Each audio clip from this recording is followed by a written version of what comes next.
Okay, let's dig into this. For this deep dive, we're tackling a word, well, a word you use all the time, work, our mission today, to really uncover the neutral, comprehensive knowledge behind that simple term. Because the source material asks a pretty basic question, doesn't it?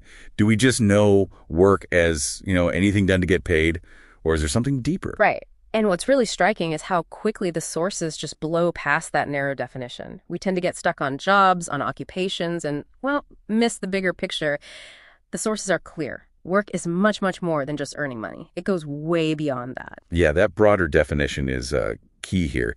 The sources talk about work as a set of categorized actions, done by someone or even something for a whole range of outcomes. The list is, well, it's huge. Things like purpose, setting a course, creation, change. Prosperity, reward, revolution. Success, breakthroughs. It's like an umbrella for almost any kind of directed effort, really. Exactly. And they bring in some precision, too. The sources specify that work done generally to earn money. That specific thing is called a job.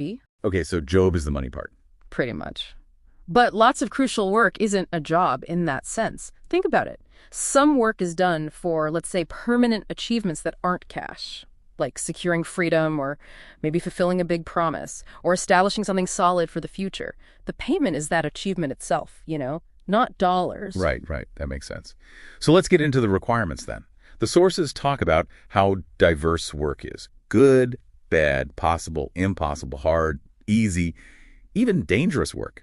But no matter the type, succeeding has a kind of price, doesn't it? A set of requirements. It really does. And it's quite a list. Physical strength, okay, but also spiritual strength. Yeah. Qualifications, knowledge, actual experience, skills, wisdom, gifts, talents, and commitment. That one's huge. That's a serious investment. It's not just about putting in hours. No, it emphasizes work as a systematic thing, using resources effectively. And connecting that to the bigger picture, the sources say work operates within these comprehensive systems. It has categories, standards, protocols, rules, limits, you name it. Structure, exactly. But, and this is a big but, the sources point out a fundamental limit within what they call our reality, which is that no work is done forever. Resources just don't last. Systems change. Time runs out. Okay, that's a sobering thought. If the work itself isn't forever, what about the consequences? This leads us to maybe the most critical point for you, the listener. The sources talk about two types of payments for every work, the physical and the non-physical. Yeah, this is where we really need to pay attention. The physical payments, those are the obvious ones. Yes. Money, salary, maybe a title, status, things you can see, touch, kind of. And importantly, these can be seen, they can be rejected, denied, even changed within this reality. Okay, straightforward enough. But the non-physical. That's the kicker. The sources state very clearly that the non-physical payments cannot, or maybe never, be changed or denied here in our reality. And crucially, you receive both. Both payments have to land. Whoa. Okay, so how? How is that non-physical payment determined? It sounds almost like karma or something. Yeah. It's described more like a lasting accounting, an intangible consequence. The sources say it's based on how you worked, what you worked on, and critically, what or who you worked for. Can you give an example? Sure. Let's imagine someone runs a business that makes a ton of money. Great physical payment, right? Right. Lots of cash.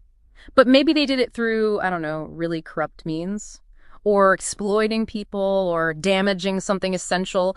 The sources suggest that kind of work, despite the good physical payment, might result in a non-physical payment that's like, well, punishment, condemnation, destruction even. So it tracks the sort of moral weight or the lasting impacts separate from the bank balance.